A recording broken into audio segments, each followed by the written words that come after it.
Domain কি, subdomain কি, সেটা নিয়ে আমরা অন্য আরেকদিন আলোচনা করব। জাস্ট আমরা আজকে এতটুকুই বুঝবো যে আমরা গুগলের একটা প্রোডাক্ট গুগল ব্লগার, এই যে ব্লগার, হ্যাঁ, কিংবা আমরা একটা ট্যাবে গিয়ে সার্চ করতে পারি যে গুগল ব্লগার লিখে যদি আমরা সার্চ করি তাহলে এরকম একটা জায়গা আসবে, এই লিঙ্কটা আসবে। ক্লিয়ার? আমরা আমাদের যে প্রজেক্ট আছে ওই প্রজেক্টের মধ্য দিয়ে আমরা একটা ওয়েবসাইট তৈরি করব আমাদের প্রজেক্টের জন্য। যেমন আমরা ফেসবুক পেজে গেলে সেখানে আমাদের ওয়েবসাইটের লিঙ্ক দিতে হয় না, এরকম করে। তো আমরা এখানে যাব, ক্লিক করি, blogger.com এ ক্লিক করি। ক্লিক করলে এরকম একটা অপশন আসবে, বুঝতে পারছি? আমরা এখানে সাইন ইন করবো। সাইন ইন করাটা আমাদের যেই প্রোফাইল আছে ওইটা দিয়ে আমরা সাইন ইন করবো। পাসওয়ার্ড দিতে যাচ্ছে না, দেখি এখান থেকে আসে কিনা।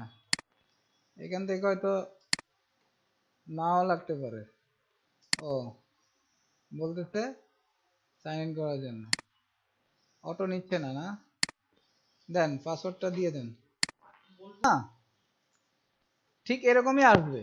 আসার পরে আমরা আমাদের যে প্রজেক্ট নেম আছে ওই প্রজেক্ট নেমে আমরা কি করব, একটা ওয়েবসাইট তৈরি করব। না, আমরা টাইটেলটা দেই, এটা হচ্ছে আমাদের ব্লগ, যেহেতু এই ব্লগটাই একটা ওয়েবসাইট হিসেবে এখানে কাউন্ট হচ্ছে। ক্লিয়ার? ওকে, ব্লগ।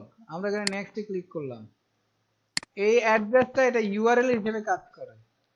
এখানে যে blog.blogspot.com, এগুলো সাবডোমেইন। সাবডোমেইন নিয়ে আমরা ইন ফিউচারে কোনো এক সময় আলোচনা করব, সমস্যা নাই। তো অ্যাড্রেসটা আমরা দেই, আমাদের প্রজেক্টের নেমে আমরা অ্যাড্রেসটা দিই, অপটিক আইকন, এটা অ্যাভেলেবল আছে। অর্থাৎ আমাদের ওয়েবসাইটের নেম হবে কি, opticicon.blogspot.com, এটা হবে। আমরা নেক্সটে ক্লিক করলাম। নেক্সটে ক্লিক করে আবার আমাদের ডিসপ্লে নেমটা দেই, এটা ডিসপ্লে হবে। ফিনিশে ক্লিক করলাম। এর মধ্যে আমাদের অলরেডি আমাদের একটা ব্লগ সাইট ওপেন হয়ে গিয়েছে, প্রসেসিং হচ্ছে এবং অলরেডি তৈরি হয়ে গিয়েছে। ক্লিয়ার? এখন আমাদের অলরেডি আমাদের একটা ওয়েবসাইট হয়ে গিয়েছে।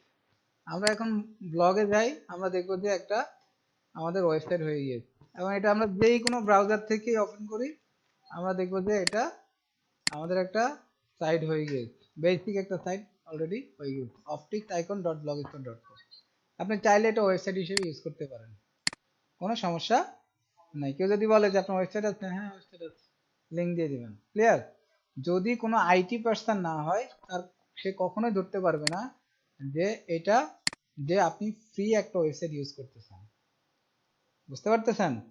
দেখা যায় আমরা একটা ওয়েবসাইট তৈরি করি 50,000, 30,000, 20,000, 1 লাখ, 10 লাখ, 1 কোটি টাকারও ওয়েবসাইট আছে, বাট গুগল আপনাকে এটা কমপ্লিটলি ফ্রি প্রোভাইড করতেছে। ওকে, এনিওয়ে আমরা সামনে যাই। এখানে আসার পরে আমাদের এখানে শুরুতে অনেকগুলো অপশন আমরা দেখতে পারবো লেফট সাইডে।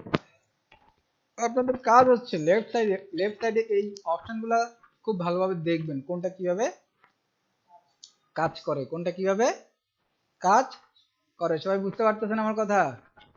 এর ভিতর থেকে কয়েকটা বিষয় খুব বেশি ইম্পর্টেন্ট। একটা হচ্ছে থিম, একটা হচ্ছে সেটিং, পেজ এবং পোস্ট।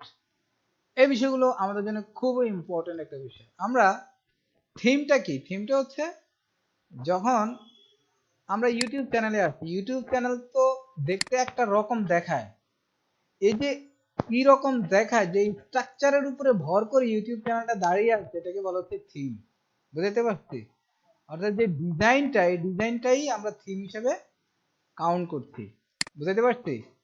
অর্থাৎ এখানে গেলে আমরা লটস অফ থিম পাবো। যেমন একটু আগে আমাদের থিম ছিল এমন, কেমন এমন। এখন যদি আমরা আরেকটা ট্যাব ওপেন করি তাহলে বুঝতে আর একটু সুবিধা হবে। এখন এখানে আমরা থিমে যখন ক্লিক করতেছি, থিমে আসার পর এখানে অনেকগুলো থিম আছে, আপনি কোন স্ট্রাকচার আপনার ওয়েবসাইটে ডিসপ্লে করবেন। বুঝতে পারছি? আমি নিলাম এখান থেকে একটা নিলাম হচ্ছে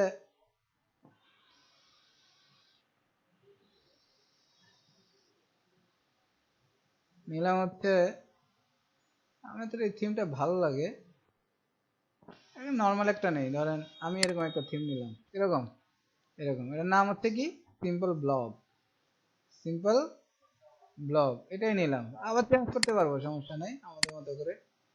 ঠিক আছে, এখন এই থিমটা যখন অ্যাক্টিভ হয়ে গেছে, এই যে অ্যাপ্লাইড সাকসেসফুলি আসছে, এবার আমরা যদি যাই তাহলে আমরা দেখবো আমাদের স্ট্রাকচারটাই অন্যরকম হয়ে গেছে। বুঝতে পারছি? তার মানে একটু আগে ছিল এরকম, এখন এগুলো কি এরকম, তাহলে এটা কিসের উপরে ভর করে হয়েছে? থিমের উপরে ভর করে হয়েছে।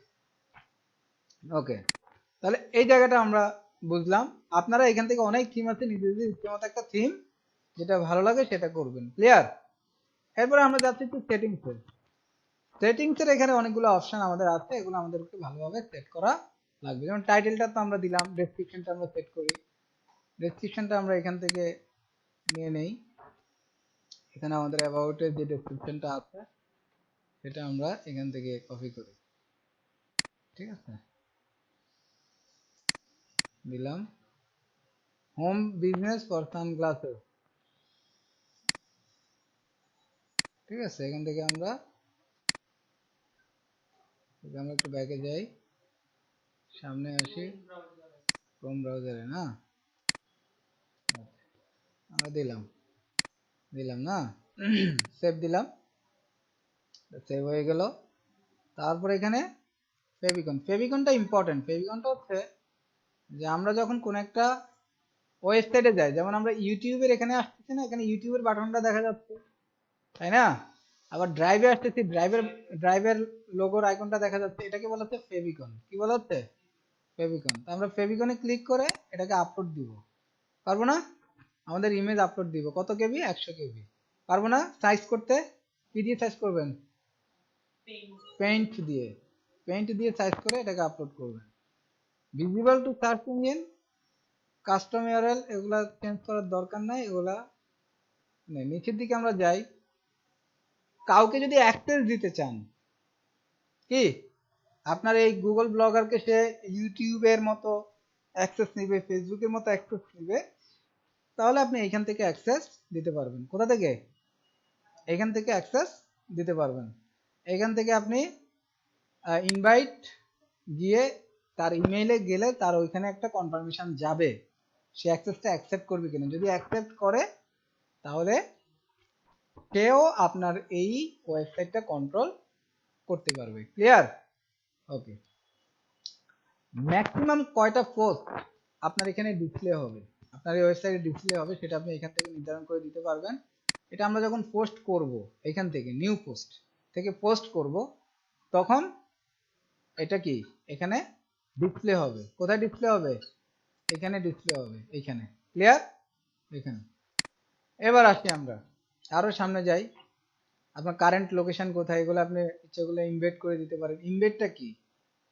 ইমবেডটা হচ্ছে কোড, আপনি কোড নিয়ে আসবেন। ফর এক্সাম্পল আমরা এই ইউটিউব চ্যানেলে যাচ্ছি, এখানে আমরা ইচ্ছে করলে শেয়ার আছে না, শেয়ার গেলে যে ইমবেড একটা অপশন আছে, ইমবেড অপশনটা কি? ইমবেডের অপশনটা কোড দিবেন। কি দিবেন?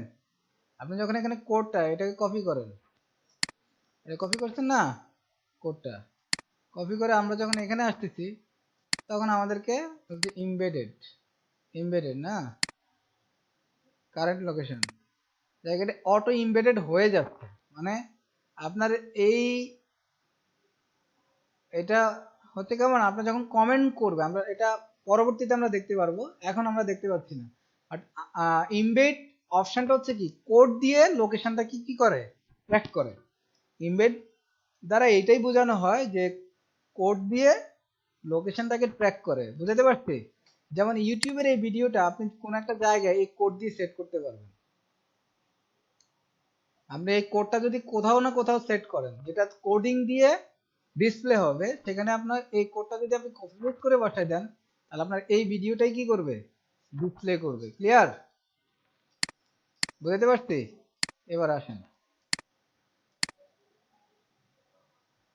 Comment from message, okay, email, post using email. এখান থেকে আমরা আরেকটু সামনে যাই, টাইম ফরম্যাট, এগুলা আশা করছি দেখলেই বুঝবেন, এগুলা ভালো করে সেট করে দিন আপনার মতো করে। enable search engine description, enable search engine description এটা আমরা অন করে দিব। আর এখানে আপনি চাইলে আলাদা আরো ডেসক্রিপশন অ্যাড করতে পারেন। ঠিক আছে, আমি এখানে কপি করলাম, এটা কপি করা ছিল, ধরেন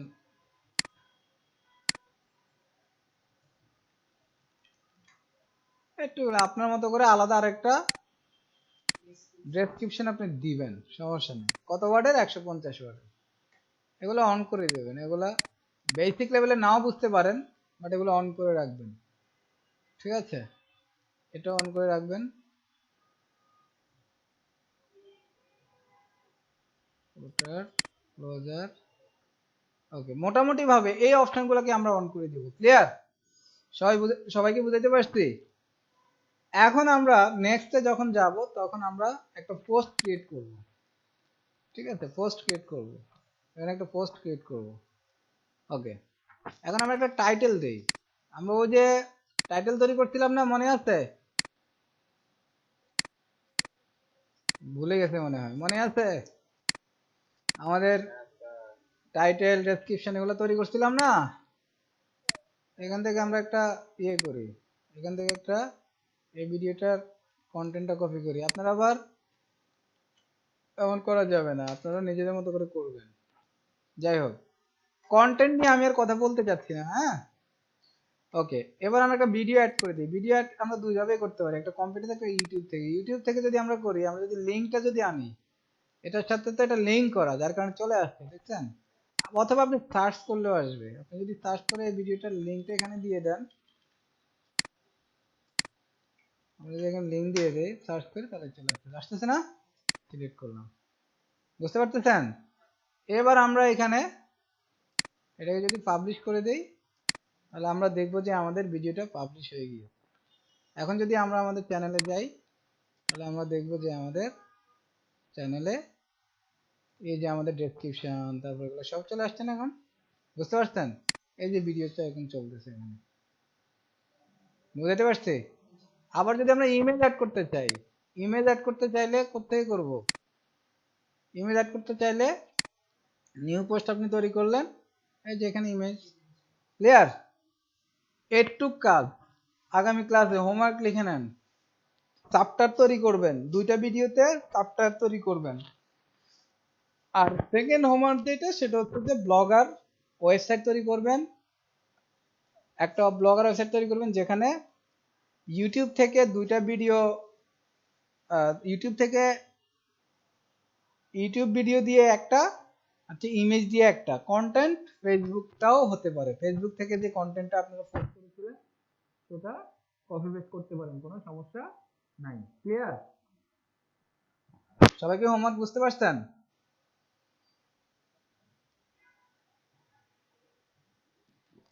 বুঝেন নাই কি? এমন কেউ আছেন যে বুঝেন নাই?